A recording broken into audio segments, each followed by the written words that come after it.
Bom curso a todos, sejam todos muito bem-vindos. Aproveitem o Edivar, é um excelente professor.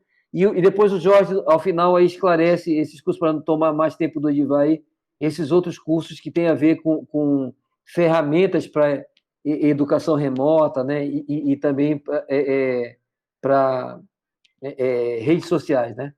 Beleza, Edivar, muito obrigado. Boa aula para você, bom curso para todo mundo. Boa noite. Obrigado, Renato. Boa noite, pessoal. Com uma imensa satisfação estou aqui novamente para ministrar o curso de Introdução à Linguagem Python para a segunda turma do projeto. É muito importante, como o professor Renato disse, né, o esforço, é muito importante que vocês, né, se debrucem em cima desse material. Foi um curso, e serão vários cursos que vão ser ministrados para que vocês consigam absorver e entender da melhor forma possível, né, digamos assim, o conceito core, que é o núcleo de cada um desses processos, né, e desses cursos que estarão sendo disponibilizados. Hoje vamos começar aqui com o nosso curso de Python, ok? E eu vou começar, primeiramente, antes de entrar no conteúdo, de fato, tenho que apresentar a todos, né, a todas aqui, o corpo, né, que está aqui presente. Vocês já conheceram o professor Renato Francês, coordenador do projeto. Nós temos aqui também, não sei se ele já saiu, está ali, o professor Jorge Antônio, também faz parte do projeto, professor da UFRA.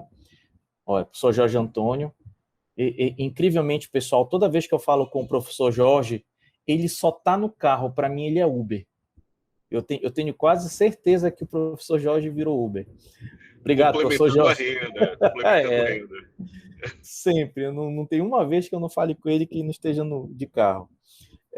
Nós temos aqui também a presença de 2 membros importantes para os nossos cursos, que vão estar atuando diretamente comigo e principalmente com vocês, que é o aluno de doutorado aqui, o Rodrigo Alfaia. Tá? Nós temos aqui o Rodrigo Alfaia. Boa noite, pessoal.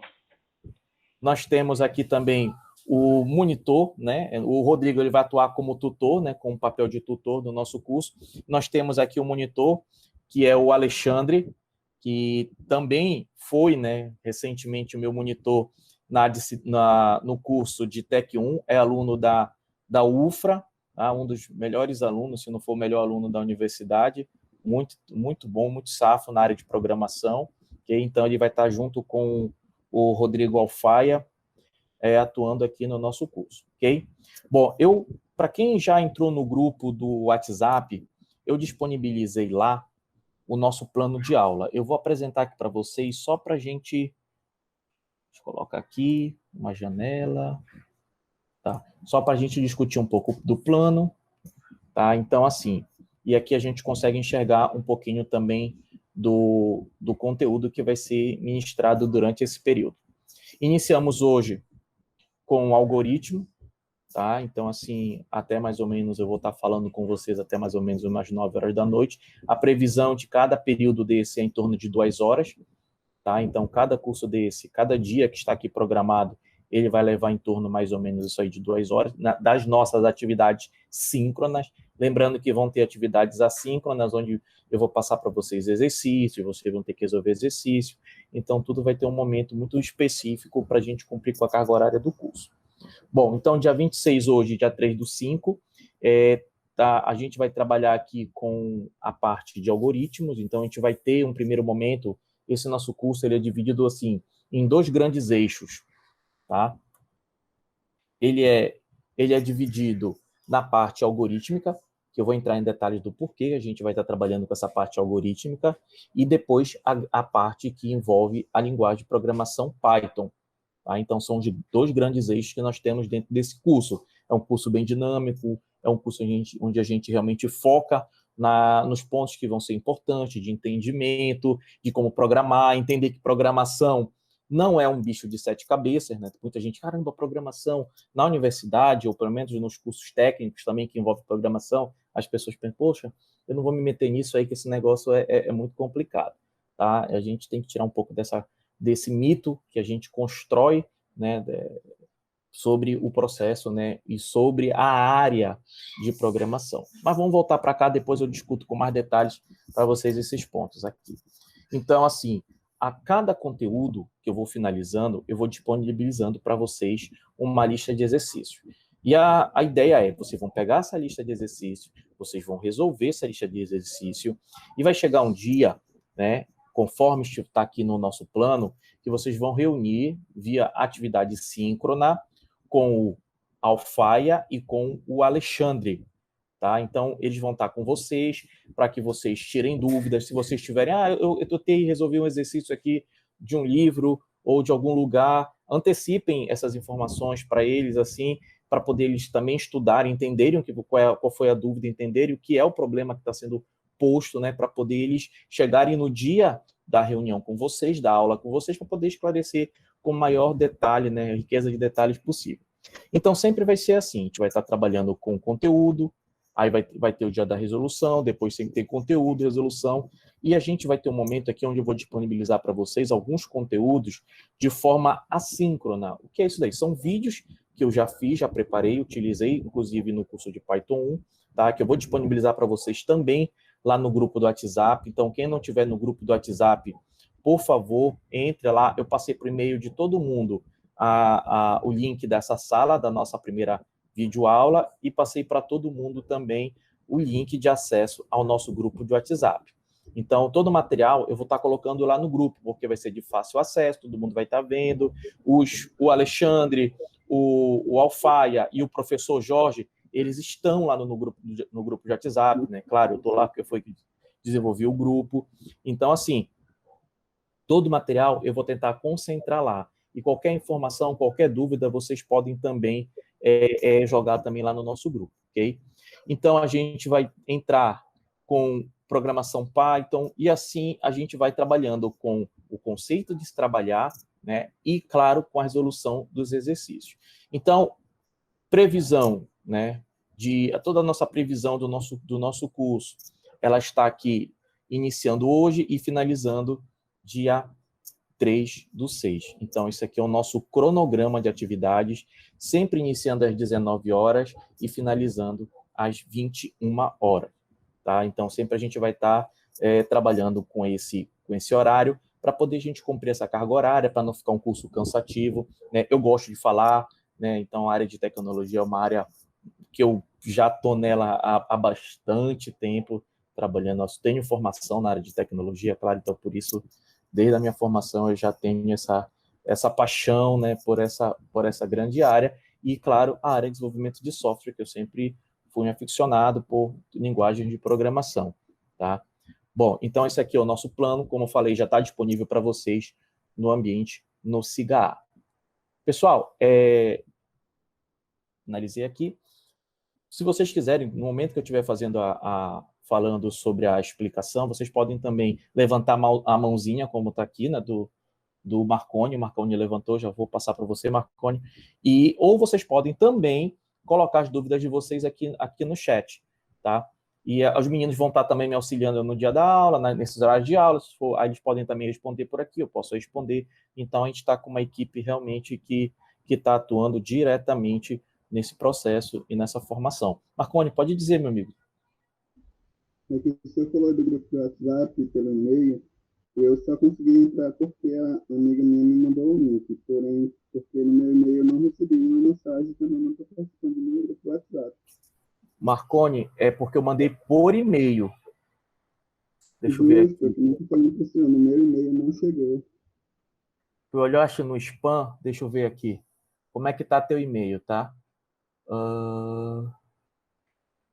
Deixa eu procurar aqui. Seu nome é Marcos Vinícius? Marconi Ravi. Como?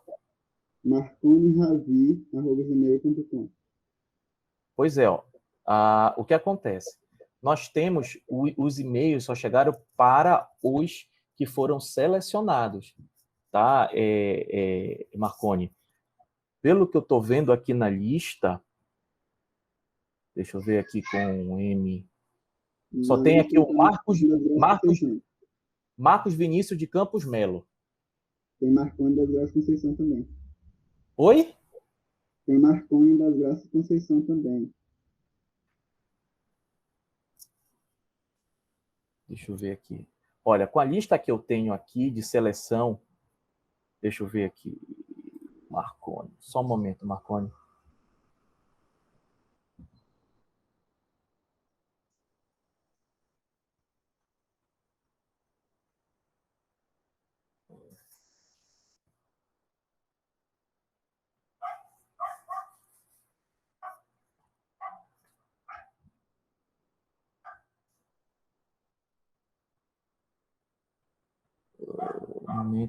Momento.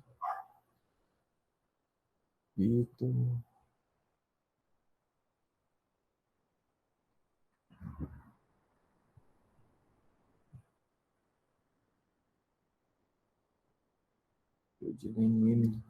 Tá. Bom, eu vou te dizer, Marconi, o que eu tenho aqui, mas isso a gente pode verificar com mais detalhes, tá? Só para a gente não consumir muito tempo da aula. A lista que eu tenho aqui, o seu nome não está nela, ok? Porque teve a inscrição e o segundo processo foi o que? Análise de currículo. Tá? Então, da turma 2, ok? Análise de currículo. E assim, vai sair, ou não sei se já saiu, a lista das pessoas que tiveram algum problema no momento da comprovação conforme os requisitos do edital. Então, tiveram muitas pessoas que apresentaram problemas com essa questão do cumprimento dos requisitos do edital. Agora, no momento, eu não estou aqui com a lista. Mas, assim, Marconi, deve depois de eu colocar o link aqui, o Jorge pode colocar o link do projeto e colocar lá a listagem das pessoas que não foram classificadas, tá? Então, vai ser muito importante você conferir se o seu nome está lá. Porque caso esteja lá, então teve algum problema na sua documentação, porque a lista que eu tenho aqui, eu até ordenei ela aqui de forma crescente, né, para ver se eu achava com M, mas o único que eu tenho com a letra M aqui é Marcos Vinícius de Campos Melo. Esse é o único que eu tenho aqui, ok? Então, depois é interessante você até verificar direitinho isso daí. Olha lá no site do projeto. Eu vou atualizar o site de hoje para amanhã e aí já vai constar todas essas informações lá. Positivo. Que a Alessandra, que trabalha na Unifesp, ela mandou para mim a lista e o meu nome se encontrava.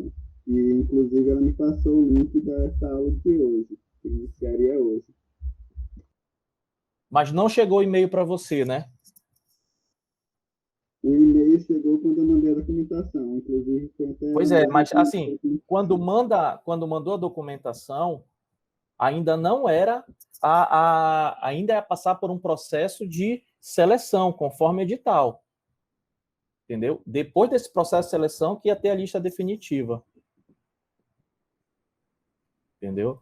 Aí, assim, a que eu tenho é exatamente essa daqui, né? Aí, depois só verifique, Jorge, coloca depois só o link aqui para o pessoal poder eles ter acesso ao site, para depois verificarem no site lá, né? Quem tiver contato, de repente outras pessoas podem estar também passando pelo mesmo problema, porque a gente comunicou por e-mail, né? Fui eu, inclusive, que mandei o e-mail da relação de selecionados, né? Que foram aqui ao todo, foram 19 selecionados, ok? E, assim, percebam que nem todos os 19 estão aqui, né? Se a gente tirar menos 4 aqui, então ainda tem menos gente. Mas como se tratou de um processo de seleção, a gente tem que atender ao que foi foi feito o rito, né? Conforme o certame e atender todos os critérios. Então, a priori, é o que eu tenho aqui, tá, Marconi? Eu vou estabelecer conforme eu tenho aqui, inclusive no final, com a chamada, que é um dos critérios de aprovação nesse processo, é a presença, né? 75% de frequência nos cursos e nas atividades síncronas. E, claro, também resolvendo e os materiais, os exercícios, tudo isso daí que vai ser colocado para vocês. Tá bom? Ok. Beleza. Então, pronto. Vamos dar continuidade aqui. Então, pessoal, eu vou começar aqui falando um pouco sobre o processo, né, o processo de desenvolvimento. passar uma moto, né? Que período remoto é assim, passa moto, passa caminhão, né? E assim, a área em si, se a gente falar um pouco da área, quando a gente pega hoje, é uma das áreas que aqueceu muito no mercado, né? Muito pelo que o professor Renato falou, por todo esse processo de automatização, né? Todo esse processo de desenvolvimento, automação de tarefas, esse processo de tecnologia. Se tu pegas hoje, frequentemente hoje no jornal passa, né? Como as empresas estão se adaptando nesse novo cenário, onde não pode receber cliente na sua loja física, tudo tem que ser por ambiente virtual. Então, hoje em dia, quem tem aqueles sites que por exemplo, que promovem a questão de desenvolvimento de soluções para vendas online, que é o famoso e-commerce, estão ganhando, né, muito dinheiro a respeito disso, né? Principalmente as pessoas que desenvolvem a solução do zero, ou desenvolvem a partir de algum componente, algum framework, ou alguma coisa, algum elemento que agilize mais esse processo. Então, percebam o seguinte, a gente tem aqui, hoje, um grande espaço, tá? Não somente no Brasil, como no mercado internacional também, para desenvolvimento de soluções, né? Principalmente no que se refere a essa questão de combate à pandemia ou de se evitar, né, todo esse cenário de presencial nos setores. A empresa pública, a empresa privada, aí a gente pode imaginar aí quais são as soluções que a gente pode desenvolver. Hoje o processo, a gente fala assim, desde quando eu comecei a programar, a gente não tinha tantas linguagens de programação, e principalmente a linguagem de programação web, que hoje é o que se trabalha muito, são soluções web de forma responsiva, adaptáveis, né? E são as soluções mobile, que são as soluções para dispositivos móveis. Quando eu comecei a desenvolver software, a gente não tinha muito essa variedade de soluções que a gente tem hoje, né? Ou principalmente a gente ainda não vislumbrava a tecnologia, né? A qualidade da tecnologia de desenvolvimento de software. Então, se a gente for pensar na época, quando eu comecei, era um Pascal, era um Delphi, era o Java estava aquecendo o mercado, ainda iniciando, né? O Java Clipper, Fortran.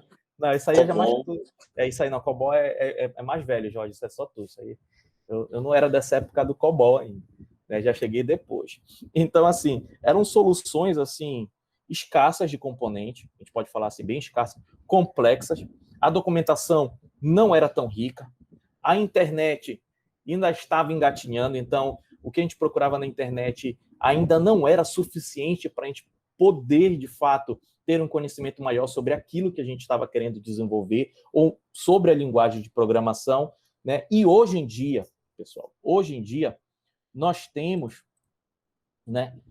Nós somos bombardeados por informações, principalmente quando a gente está buscando informações sobre um assunto específico. Nesse caso, quando a gente está buscando informações sobre linguagem de programação. E dessas linguagens de programação, a gente tem um arsenal de soluções que a gente pode utilizar. Aí, como o pessoal costuma falar, é ao gosto do freguês. Então, o freguês pode dizer assim, não, eu hoje eu quero trabalhar com Python, eu quero trabalhar, sei lá, com React, eu quero trabalhar com Vue, enfim, são as tecnologias hoje que estão aquecendo o mercado. Renato falou que o Python é uma das linguagens de programação, né, mais utilizadas do mercado. É verdade.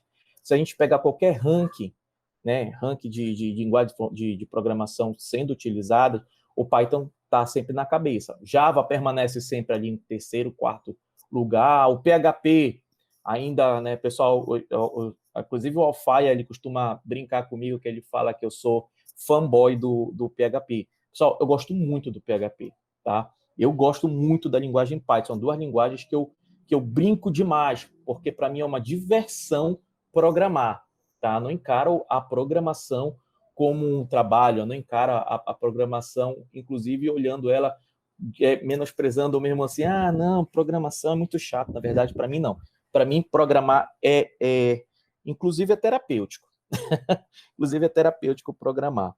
Mas, assim, quando a gente pega essas linguagens de programação, aquelas que já estão há bastante tempo no mercado, elas sempre ficam ali variando entre terceira e sétima posição. Só que o Python aqueceu tanto o mercado, porque o Python ganhou tanto módulo, né, em tão pouco tempo, que a gente consegue trabalhar em diversas áreas digamos assim, áreas da computação.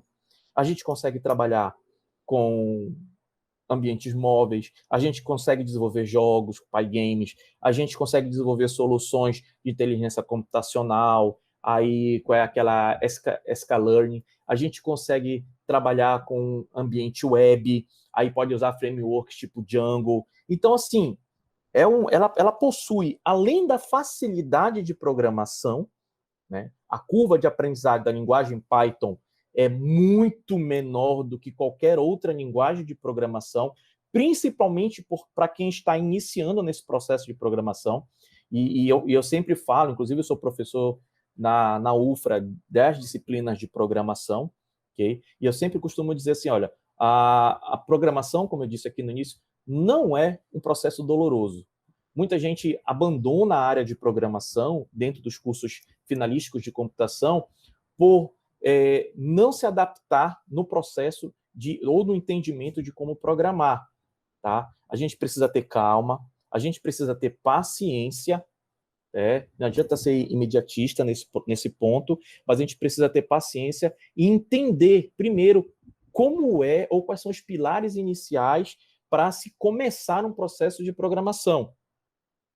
Muita gente já entra nos cursos pensando, não, eu não sei nada de programação e eu já quero ver Python, como eu já tive turmas anteriores, falar assim, mas a gente não vai ver Python logo de cara? Falei assim, a gente pode ver Python de cara, mas vocês já conhecem as premissas básicas de programação? Vocês sabem como a gente deve analisar um cenário? Vocês sabem o que é uma variável, o que é uma constante? O que é um teste dentro do meu...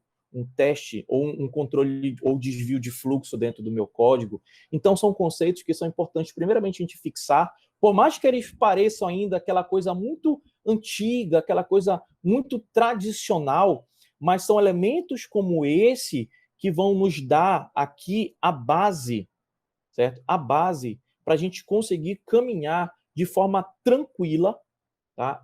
Em qualquer linguagem de programação, ou de forma mais tranquila ainda, quando a gente começar a ver e a comparar digamos assim, a burocracia que a gente tem dos comandos básicos, né, ou dos conceitos básicos que são colocados de forma explícita num algoritmo, e como a gente inibe, né, ou esquece um pouco disso, porque está implícito, por exemplo, na linguagem Python. Então, toda aquela burocracia que a gente acaba colocando, cabeçalho, não sei o quê, não sei o quê, não sei o quê, quando a gente chega aqui na linguagem Python, não tem. Aí a gente, caramba, é isso a linguagem Python? Aí a gente percebe o porquê que a linguagem Python ela é interessante. Mas nada adianta eu começar logo na linguagem Python, primeiro que vocês não vão ter, né, essa visão do antes e do depois, e não vão ter, para quem nunca, por exemplo, trabalhou com programação, vocês não vão saber, por exemplo, o que é uma variável, o que é uma constante, o que são esses elementos que são importantes e quase que obrigatórios, né, para não dizer que são obrigatórios, né, quase que obrigatórios dentro do nosso contexto de programação. Então, por isso, em todo processo, em todo curso de programação ou disciplina, eu sempre gosto de bater bastante na tecla de... O pessoal fala assim, mas isso aí... Pois é, mas se eu chegar com programação não vai dar certo. E eu já fiz essas experiências de tentar acelerar a programação e eu percebi que o rendimento baixa. Então, é importante a gente conhecer primeiro onde a gente está pisando e depois, quando a gente conseguir ganhar confiança, né, e entender quais são essas premissas básicas, e isso vai, de forma imediata, vai cortar qualquer pensamento de vocês em relação à programação ser uma área ou uma das áreas mais difíceis, né? Uma das áreas mais difíceis da computação, para ter um pensamento. Programação não é um bicho de 7 cabeças. E eu sempre disse isso. Programação não é um bicho de 7 cabeças. Claro que, né? Claro que, assim como outras áreas, a gente precisa estudar. Até porque, pessoal, programação, a gente vai utilizar muito a nossa lógica, tá? Às vezes a gente tem uma lógica para resolver um problema de uma forma bem simplificada. E às vezes a gente não tem essa visão simplificada para resolver um determinado problema. A gente tem uma visão muito detalhada. E conforme a gente vai aprimorando, conforme a gente vai programando, a gente vai treinando, visualizando, estudando e acaba percebendo formas ou adquirindo conhecimento para desenvolver formas de otimizar o nosso código. Fatalmente, quem programa, sempre depois que vai reestudar ou que vai estudar um código de programação, com exceção daquelas rotinas que já são fixas, digamos assim, já são rotinas de convenção, né, no cenário de programadores, né, que são coisas que são imutáveis, mas assim, quando a gente está ali começando, a gente sempre visualiza uma forma diferente de programar. Se o código tem 5 linhas, tem 6 linhas, a gente sempre enxerga uma forma diferente. Isso é o mais legal, porque isso demonstra e mostra para a gente o quanto a gente está se aperfeiçoando dentro da área de programação. Tá? Então, sempre é importante, no momento que eu faço um código, dizer, pronto, fiz, acabei e acabou. Não é assim. A programação, ela precisa de treino. A programação, ela precisa de estudo. Tanto é que a área de programação, quando a gente pensa assim, quando eu quero desenvolver software, só programar resolve? Vou dizer para vocês assim, vocês vão ter, claro, toda a base da programação, que é a parte de algoritmo, etc. e tal. Mas, assim, o que eu preciso mais para desenvolver software? Eu preciso entender as métricas de desenvolvimento, eu preciso me aprofundar em como ler modelos de desenvolvimento de software. Aí eu vou começar a pensar naqueles modelos como da OML, que tem modelos para diagramas de caso de uso, tem modelos para diagrama de classes. Eu preciso entender o que é um banco de dados. Então, tudo isso, pessoal, essa área, ela vai sendo, né, derivada em várias outras áreas da programação. Tá?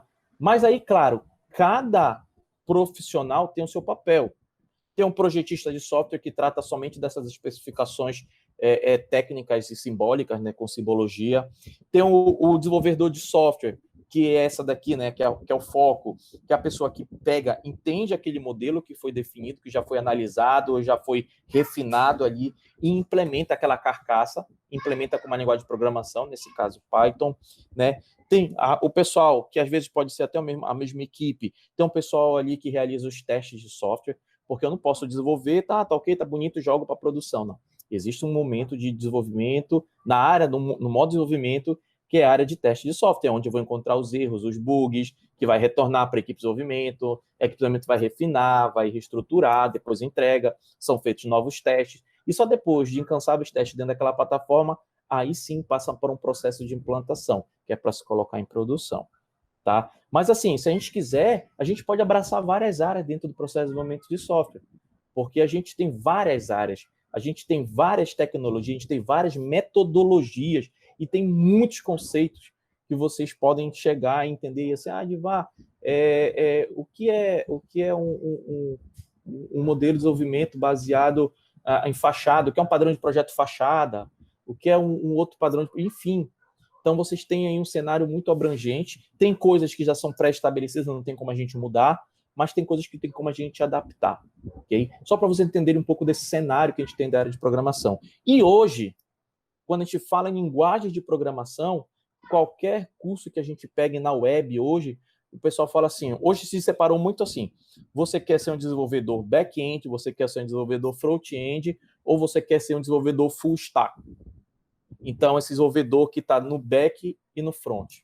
E tem todas as tecnologias ali que vocês imaginam associadas. É o HTML, é o CSS, é o JavaScript, é o React. Aí vai para a tecnologia que vocês querem utilizar, né, de back. Aí vocês podem utilizar ali PHP, vocês podem utilizar o Python usando o Django, vocês podem usar Perl. Pessoal, é um mundo, né? E, claro, as tecnologias .NET, né? Então, é um mundo gigantesco na área de programação. E o Python ganhou destaque nisso daí, que esse que é o mais legal. O Python é uma tecnologia, a gente fala nova, né, em relação a outras linguagens de programação, que ganhou um grande destaque porque é uma tecnologia de fácil implementação, é uma tecnologia onde a gente tem vários exemplos na internet e tem uma comunidade muito grande, muito abrangente, né, que sempre está ali ativa, é uma comunidade que sempre está desenvolvendo novas tecnologias, é uma comunidade que que implementa soluções em módulos, né? Então, a gente tem módulos onde a gente não precisa reinventar a roda, já está ali, já está implementado, onde a gente só vai utilizar um determinado módulo e um método daquele módulo. Então, assim, a gente acaba acelerando o processo de desenvolvimento de software, tá? Claro que a gente tem que verificar para onde a gente está apontando o nosso processo de desenvolvimento de software, entender o que são os elementos necessários para chegar na solução final e, a partir dali, começar a estudar, né, as tecnologias que estão associadas. Okay? Então, hoje aqui, a gente começa um curso onde eu vou mostrar para vocês, desde o início, do que é o processo de programação, os elementos básicos do processo de programação. Vamos entender o que é variável, vamos entender o que é constante. Vou falar um pouco sobre essa questão da sequencialidade lógica. Isso aqui é muito importante. Vou falar para vocês sobre controle de fluxo. O que é um controle de fluxo? O que são decisões que eu posso tomar dentro do meu software? Vou falar para vocês sobre estrutura de repetição. Então, tudo isso daí, né, e as regras que compõem essa digamos assim, essa primeira grande área, elas vão nos ajudar a, quando a gente chegar em Python, eu chegar assim, olha, pessoal, variável, não tem mais que repetir o que é variável. Como é que eu declaro variável em Python? Pessoal, em Python não se declara variável, se inicializa uma variável com valor e automaticamente ele já faz isso para a gente. Tá? Então, assim, tudo isso eu vou especificar para vocês e vocês vão pensar, pô, mas lá eu tinha, aqui eu não tenho. É tão simples assim. Realmente é tão simples assim. E vocês vão poder ver, enxergar a diferença e entender o conceito dessa diferença. Por isso que, para a gente, é muito importante a gente ir com calma, tá? Mas o mais importante ainda é que vocês peguem esse conteúdo vai estar gravado, vai ser depois disponibilizado na plataforma do projeto. Vocês vão poder rever esse conteúdo quantas vezes vocês quiserem. Vocês vão poder pegar os exercícios que eu vou passar, vocês vão pegar os exercícios que vocês quiserem pesquisar na internet. E o importante é praticar. Programação só vai se aperfeiçoar com prática. Muitas coisas na nossa vida, só com a prática a gente consegue avançar. Né? É tipo, por exemplo, né, quem gosta de correr. Hoje corre 100 metros, né? E vai insistindo, né? E vai insistindo frequente, vai lá e está 200, daqui a pouco está 500, daqui a pouco está 1 quilômetro, daqui a pouco já... E isso vai cada vez mais aprimorando, entendendo as técnicas, entendendo o seu corpo, entendendo sua mente, de como isso vai evoluindo. Então, programação é um processo de evolução constante. Tá? Trocar ideias em grupos, participar de grupos, isso é muito legal, participar de grupo, porque alguém cria uma rotina, um módulo, fala, olha, eu criei esse módulo, mas eu queria ver se alguém tem alguma ideia diferente de como otimizar esse módulo. Então, a comunidade ajuda muito, olha, troca por esse comando, faz por isso, que consegue enxugar, e vocês podem enxergar uma forma diferente, inclusive contribuir nessas comunidades, né? Hoje também uma outra coisa que é muito importante, que muitos utilizam até como portfólio para currículo, é o GitHub, tá? Na verdade, as plataformas baseadas em Git. O que são as plataformas baseadas em Git? Porque tem algumas no mercado aí, a famosa que eu falei agora foi a GitHub, tá? Quando a gente desenvolve software, então, assim, eu estou desenvolvendo software, eu tenho uma equipe, por exemplo, um time desenvolvendo software. E quando eu estou naquele código-fonte, que é o arquivo onde eu vou digitar lá, fazer toda a implementação, a cada modificação que eu posso fazendo, eu posso guardar, a gente brinca assim, guardo um retrato. Pá. Então, modifiquei uma linha, mando para um desses repositórios Git, então, e a cada vez ele vai colocando cada modificação minha dessa como se fosse numa linha do tempo. Então, ele vai colocando numa linha do tempo. Chega um momento que eu fiz alguma besteira no meu código-fonte, ou que alguma coisa que eu fiz aqui fez o código-fonte parar de funcionar, o que é que eu posso fazer, pessoal? Eu posso voltar para uma linha do tempo anterior, ou outra, ou quantas eu quiser, eu posso ir voltando, tá? Isso se chama versionamento de código. Eu estou guardando versões do meu código-fonte, ok? Eu posso fazer isso usando qualquer plataforma Git. Aí tem a Bitbucket, tem a GitHub, e tem outras que o mercado disponibiliza. Essas duas são as duas mais famosas. E por que eu falei ainda agora com relação a fazer parte do currículo?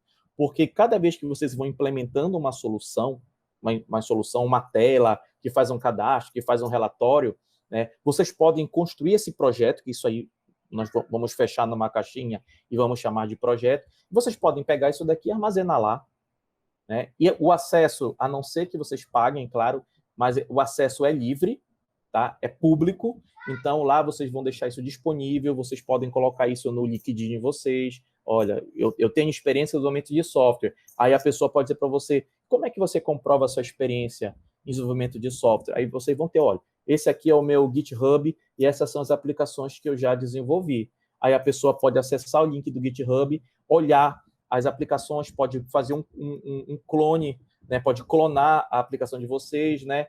Pode baixar para a máquina, testar realmente se o que vocês fizeram, analisar o código de vocês, ver como é que vocês desenvolvem, né, a organização do código-fonte. Então, acaba sendo um portfólio do currículo de vocês. Então, isso é muito legal entender e trabalhar com essas plataformas Git. Como eu falo assim, a gente tem várias ferramentas e soluções que acabam auxiliando a gente nesse processo de desenvolvimento de software. E hoje o Git, essas plataformas Git se tornaram um elemento a mais na área de computação, ou principalmente para desenvolvedor de software, poder mostrar suas habilidades, né? Qual a melhor forma de mostrar uma habilidade? É mostrando realmente as soluções que vocês desenvolveram. A pessoa pega, desenvolve, lê o código, procura o quão otimizado, quão complexo, né, e organizado é o código de vocês. Isso aí é muito legal quando a gente está trabalhando nessa área aí de desenvolvimento de software.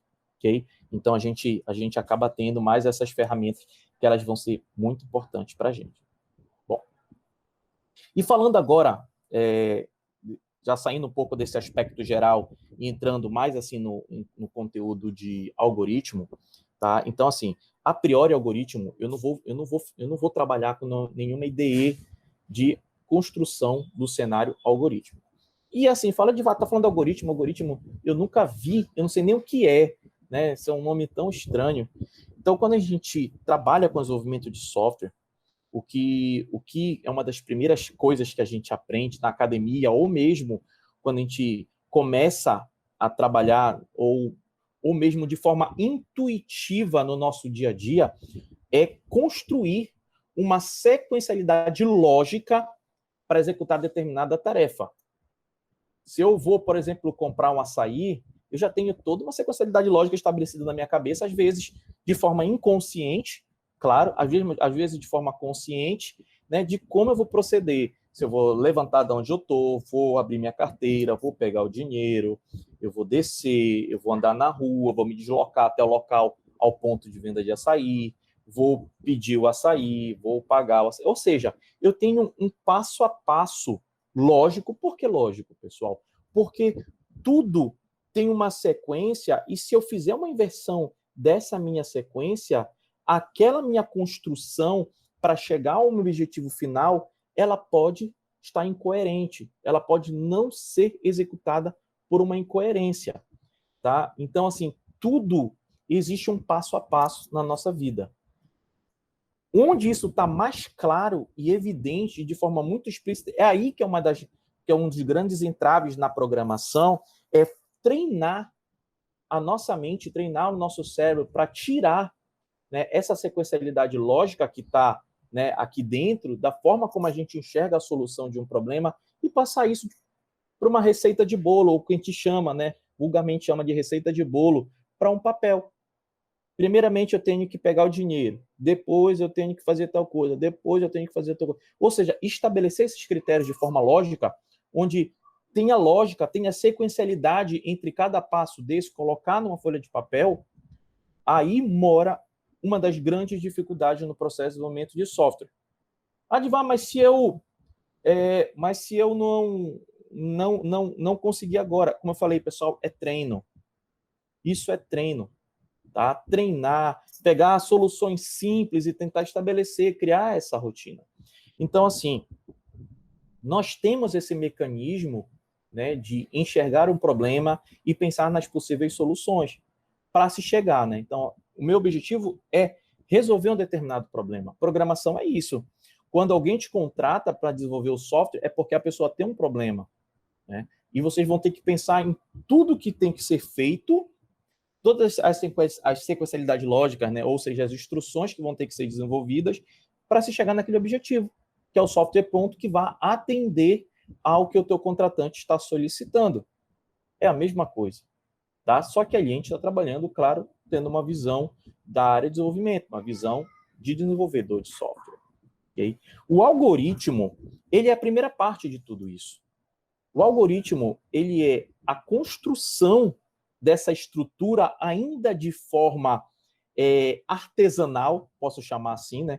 Ainda dessa forma artesanal, mas assim, ela vai estar muito próxima de algo que vocês conhecem, em uma linguagem que vocês conhecem. E mas quando eu construo em Receita, é a melhor forma? Eu vou dizer que ainda não é a melhor forma, mas já é uma forma de vocês, a partir dali, a partir de estabelecerem todas as sequencialidades lógicas, que eu vou chamar de instruções, depois vocês vão pegar aquilo e construir, começar a podar, a debastar aquilo, para chegar numa estrutura muito mais organizada e numa estrutura muito mais próxima do que deveria ser um sistema, ou pelo menos uma tela de um sistema, se vocês segmentarem o problema. Tá? Então, a partir daí, vocês vão estar trabalhando em cima disso. A partir daí, vocês vão estar ali ajustando para, no futuro, pegar o algoritmo e transportar aquilo, fazendo a devida, né, conversão para uma linguagem de programação, que nesse caso é a linguagem Python. Aí que mora a grande sacada. E depois que a gente pega o jeito, depois que a gente entende, depois que a gente treina o nosso cérebro para que ele comece a visualizar e fazer essa tradução de forma mais automática, a gente nem precisa mais pensar em construir o algoritmo para se chegar numa linguagem de programação. Tá? A gente já faz isso mentalmente. É que nem aprender uma linguagem nova, né? Quando você aprende quando está se aprendendo uma linguagem nova, né? A gente pensa na frase em português, por exemplo, em inglês, né? Pensa na frase em português, depois a gente pensa na tradução daquela frase, né, para a língua, no caso, para inglês, e depois a gente faz a pergunta em inglês. Quando se está iniciando, é mais ou menos assim. Com o tempo, isso já vai sendo mais automático, porque o teu cérebro já vai estar mais treinado, o teu cérebro vai conseguir fazer as sinapses e vai conseguir construir a frase de uma forma mais rápida, quase que de forma nativa, né, que a gente chama. Ou seja, já seremos, né, a dominante, né, da língua inglesa. Né? Então, assim, a ideia é exatamente essa. Por isso que eu digo para vocês, praticar, ela vai se tornar uma tarefa muito importante, delicada e sensível nesse momento, porque no momento que a gente está praticando, a gente está treinando o nosso cérebro. Se a gente não pratica, a gente não treina. Tá? Ah, mas eu consigo desenvolver software mesmo assim? Consegue. Mas tu vai demorar um tempo, talvez 3 vezes, ou 4, ou 5 vezes maior do que se vocês tivessem treinado. E principalmente vocês não vão estar se perguntando lá na frente, como é que eu declaro uma variável sendo que não se declara variável na linguagem de programação? Python.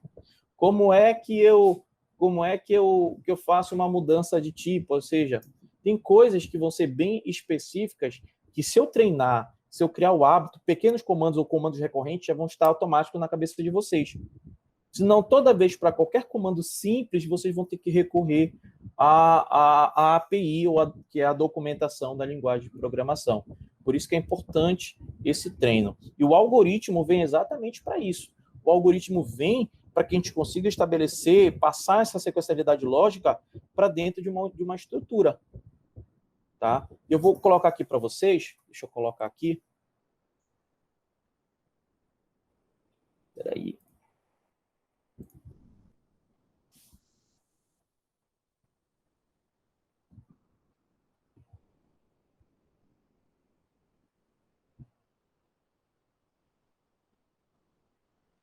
Acho que eu fiz errado aqui.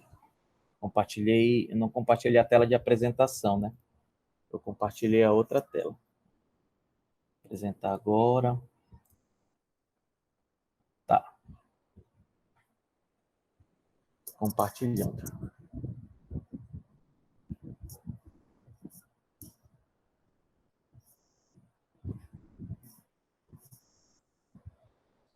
Acho que todos já estão enxergando, né? Como eu coloquei modo de apresentação, pessoal, eu não consigo ver o que vocês estão escrevendo, tá?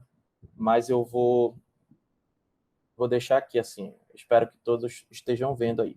Bom, nós temos aqui, pessoal, eu vou chamar assim, dessa parte da estruturação lógica, da construção dos nossos algoritmos, tá? A gente tem aqui 3 formas tradicionais de se trabalhar com algoritmo. Só pegar aqui a caneta rapidinho. Vou deixar aqui vermelhinho, que é melhor. Nós temos aqui essa primeira forma, que é o diagrama de fluxo. Então, a gente pode escrever através desses diagramas, tem vários, né, elementos aqui, elementos de processo, elementos de decisão. Aqui são meus desvios, né, para quando eu tenho decisões. Eu tenho aqui estratégias de desvio, que são outros processos. Então, assim, essa aqui é uma forma que a gente tem de desenvolver o processo, desenvolver o algoritmo, que é através do diagrama de fluxo. Outra é através desse diagrama de Nash-Schneidman. Então, esse cara aqui vai trabalhar com essas caixinhas, onde eu vou ter aqui os elementos de condição. Tá? Então, a gente tem esse cara aqui, por exemplo, ó, essa aqui, né, esse elemento, tá, é esse elemento bem aqui. E eu tenho aqui as minhas ações, que são meus processos, que são exatamente esses carinhas verdes aqui. Tá? Então, a gente pode trabalhar cada vez maior com esses elementos. Aqui dentro posso ter outra condição, então posso trabalhar aqui com outra condição e assim por diante. Então, essa aqui é uma outra forma que a gente tem de trabalhar com a construção do nosso algoritmo. E a terceira forma, e a forma mais comum de se trabalhar, é através de uma escrita, ok, que nós chamamos de pseudocódigo. Tá? Como eu falei para vocês, inicialmente a gente vai estar muito com aquela ideia da receita de bolo, a gente vai estar muito com aquela ideia de construir e entender um pouco desses elementos para poder a gente chegar, por exemplo, num nível como esse daqui, que é um nível muito mais próximo das estruturas de programação que a gente tem. Tá? E aqui a conversão, o transporte ou a tradução vai se tornar muito mais simples. Mas esta é uma forma, e o pseudocódigo é uma forma muito próxima, e deve ser uma forma muito próxima de codificação, certo? Que atende principalmente a característica de ser desenvolvido até por meio, né, de elementos, por exemplo, a nossa própria linguagem natural. Os comandos, as ações, vão ser os nossos próprios verbos, né? Andar, né? Armazenar, mostrar. Então, isso vão ser as ações que a gente vai estar colocando, nós vamos estar colocando dentro do nosso algoritmo, do nosso pseudocódigo. E depois a gente vai aprimorando, entendendo um pouco dessas estruturas, refinando para chegar numa codificação, ou pelo menos numa padronização que já vai estar muito mais próxima do processo de programação. Aí, só fazer conversão e pronto, a gente já tem o nosso sisteminha ali amplamente desenvolvido. Aí eu até coloco aqui, nesse material, com essa questão do pseudocódigo, né? Então, de falar que os algoritmos são descritos em pseudocódigo, pode ser descrito por qualquer um daqueles 2 elementos gráficos, não tem problema nenhum, tá? Então, quando a gente pensa em algoritmo, é algo que está antes de uma implementação em linguagem de programação, tá? Mas eu tenho mais facilidade para desenvolver logo, não tem problema. Tá? Agora, tem que entender que isso pode gerar problemas futuros, né? Como eu falei para você, tempo de programação, pode gerar, por exemplo, a falta de conhecimento em técnicas mais otimizadas, porque não aprimorou, não teve o conhecimento necessário para desenvolver seções ou segmentos de código de forma muito mais otimizada, muito mais, inclusive, independente, né?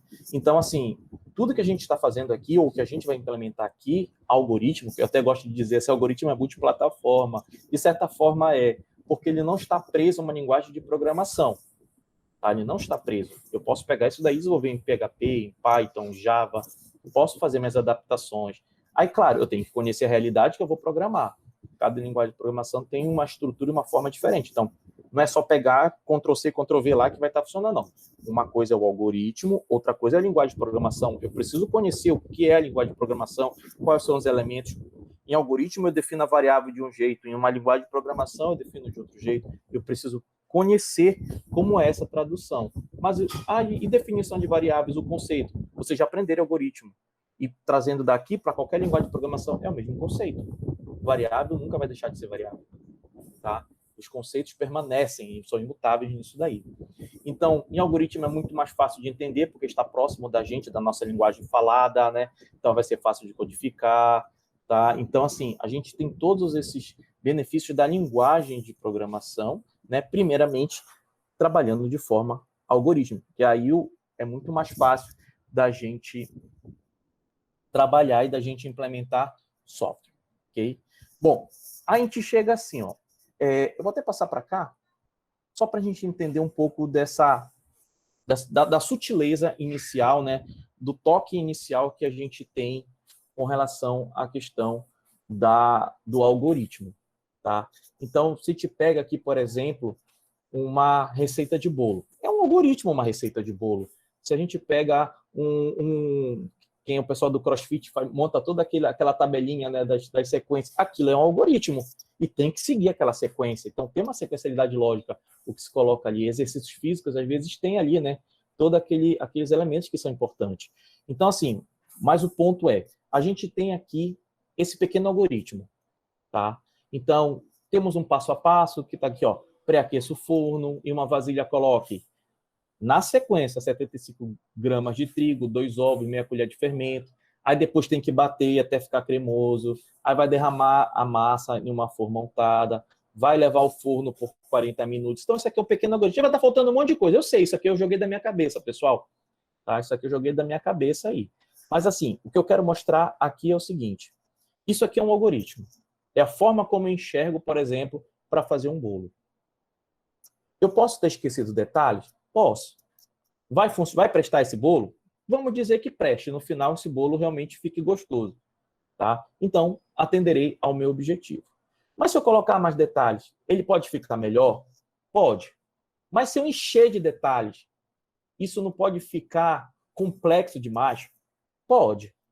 Né? Mas, assim, somente testando, somente implementando, a gente vai entendendo e tendo a sensibilidade de ver até que ponto o nosso código ele pode evoluir.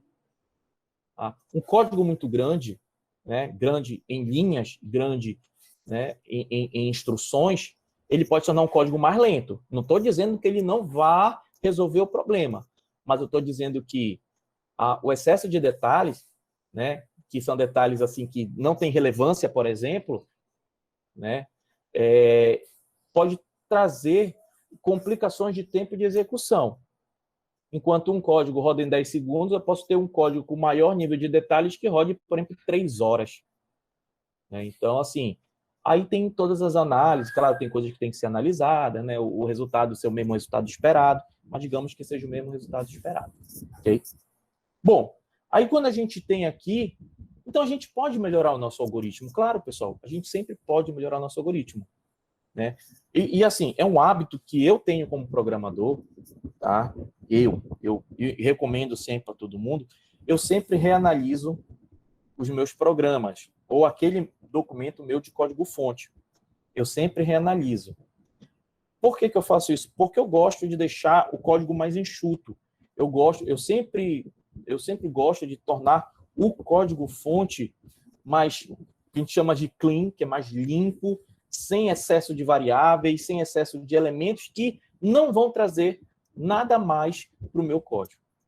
Okay? Isso é uma coisa que eu costumo fazer, que é reanalisar o código-fonte. E não adianta, tantas vezes que eu olho meu código-fonte, eu sempre tenho alguma ideia diferente. Por mais que eu passe meses sem olhar, e eu sempre olho, sempre vejo. Isso já se tornou até um toque, né? Quando eu olho o código-fonte. Mas vamos para cá.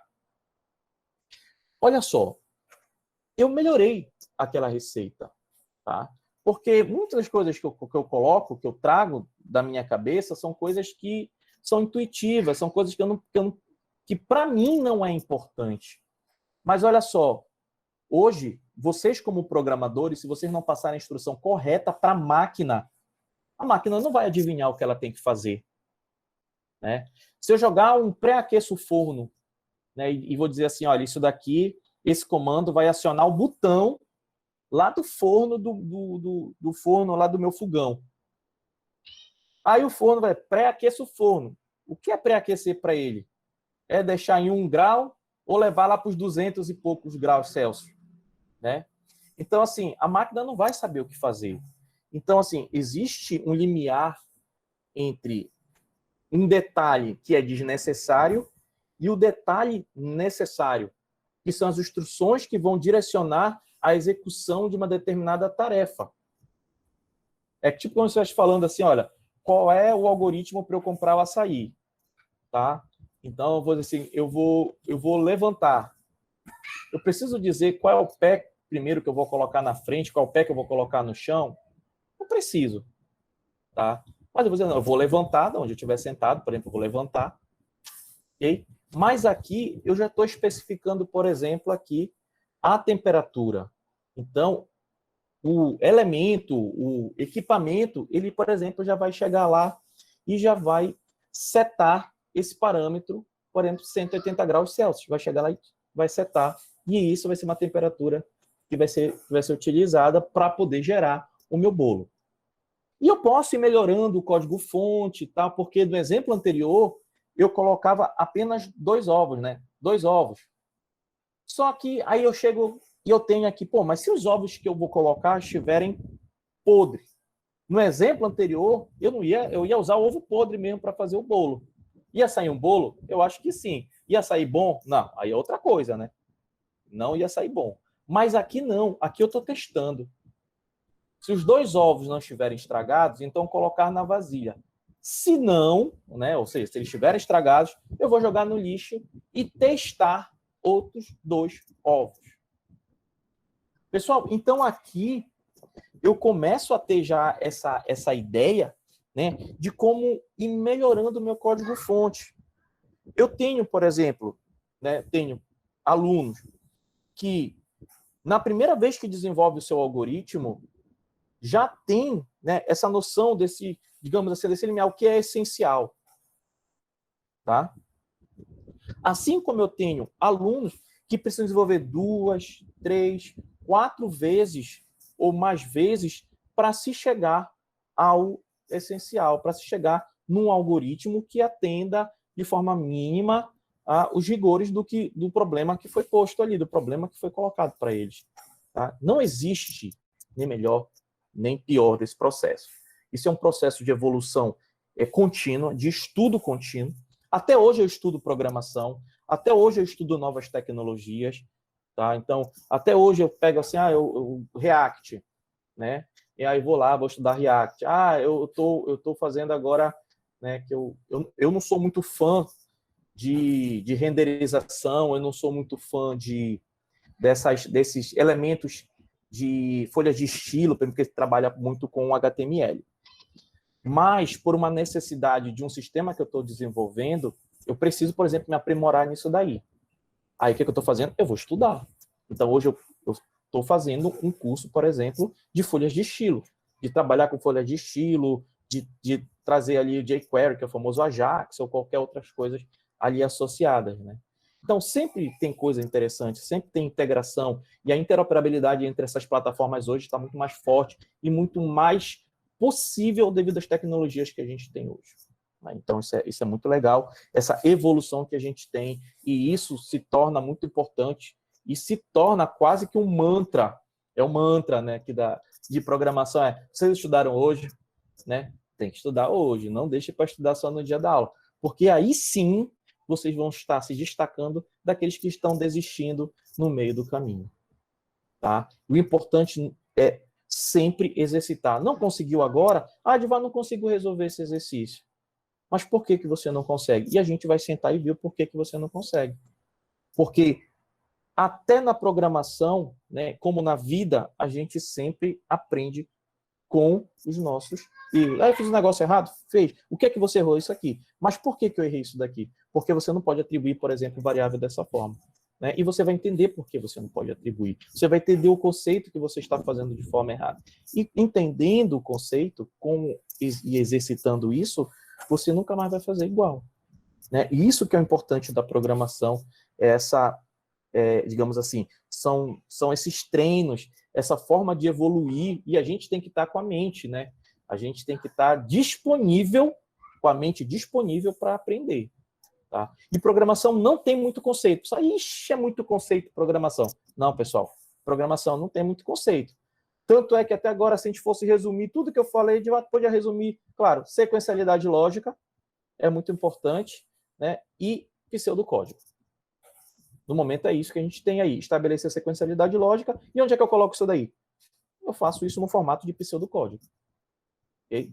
Isso tudo que eu falei, mas por quê? Porque eu fui exemplificando, eu fui mostrando e fui deixando para você os detalhes que são importantes nesse processo, nesse caminhar dentro do desenvolvimento de software, ok? E agora a gente vai começar a falar de coisa mais específica. E isso é muito legal, quando a gente começa a falar de coisa bem específica. Bom, a gente chega, então, nesse processo de construção de algoritmo, tá? E eu falo um negócio para vocês assim, como o algoritmo no futuro vai ser um programa, vai ser algo que vai estar executável, vai estar rodando na máquina, no servidor, em algum lugar, e tudo que eu passo, que o usuário final, agora vocês vão ter que se colocar em duas posições. Em um dado momento, vocês vão ser o usuário final, que é a pessoa que utiliza o sistema desenvolvido, e em um dado momento, vocês vão ser os desenvolvedores do sistema. Então, toda vez que vocês forem desenvolver o sistema, vocês vão ter que sempre pensar no usuário final. Vocês vão ter que ter sensibilidade com o usuário final, porque o sistema não é feito para vocês. O sistema ele é feito conforme, né, a análise de requisitos do meu usuário final, conforme aquilo que foi colocado lá na análise de requisito no projeto do sistema. E de onde veio isso daqui? Veio lá do meu usuário ou veio de documentações anteriores. Tá? Então, vocês têm que se colocar essa posição, sempre pensar, ter essa sensibilidade com o meu usuário final. Mas vamos lá. Então, o usuário final, ele é o cara que vai estar ali manipulando o sistema. Tudo que ele coloca no sistema para mim, tudo que ele coloca no sistema para mim, peraí, deixa eu colocar aqui a canetinha. Tá? Nós vamos chamar de dado. Ou são dados, porque é mais de um elemento que ele coloca ali dentro de uma caixinha de texto, ou dentro de algum componente, ou ele seleciona lá naquele drop-down, enfim. De alguma forma, ele vai passar isso, vai parametrizar o sistema de vocês.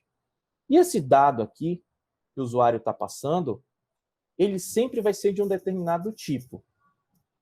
Olhando especificamente o algoritmo, ainda não vamos entrar nos tipos de dados da linguagem Python, vamos estabelecer para cá.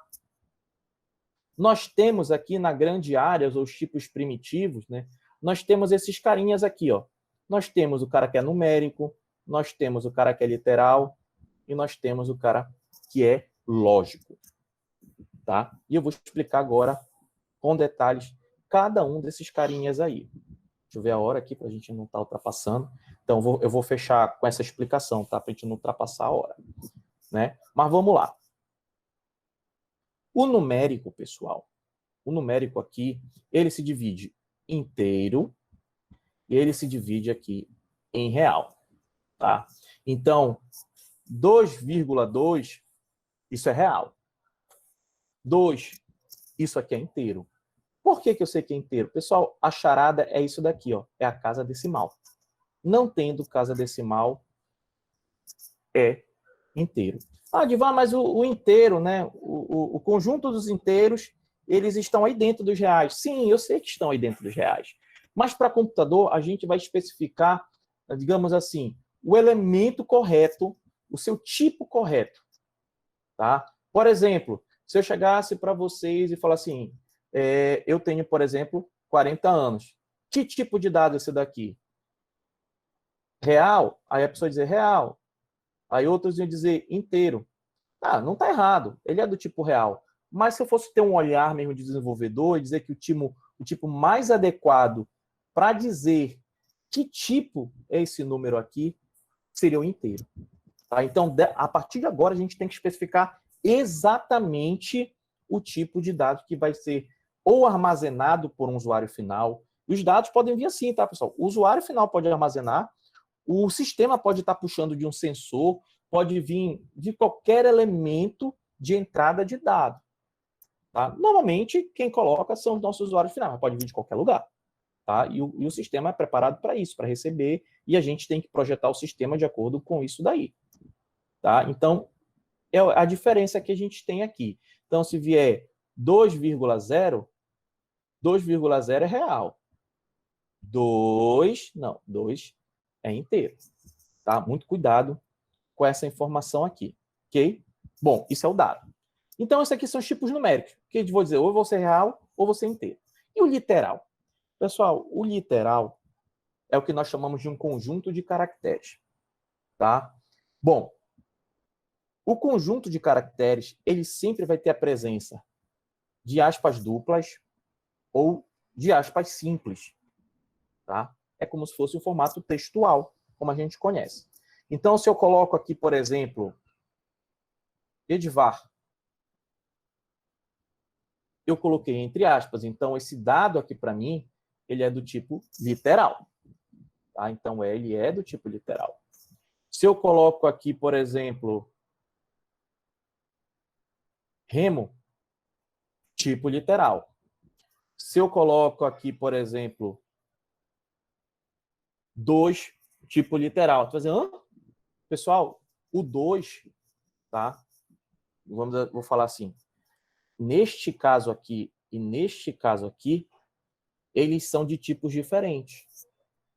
O fato daqui ter aspas duplas ou simples, tá? Significa dizer que ele é de um formato textual, okay? De um formato literal.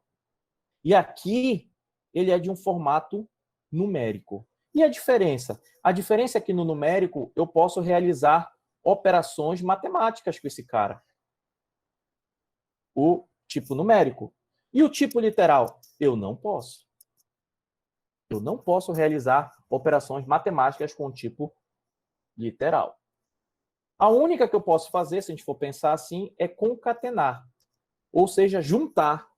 Mas não vai ter o mesmo efeito de que uma operação matemática. Se eu pegar 2 mais 2, dos dois sendo do tipo numérico, vai me resultar um 4, que é do tipo numérico. E se eu pegar o 2 e o 2, ambos do tipo literal, se eu concatenar, vai aparecer para mim o valor 22, só que vai aparecer no formato literal. Então, muito cuidado.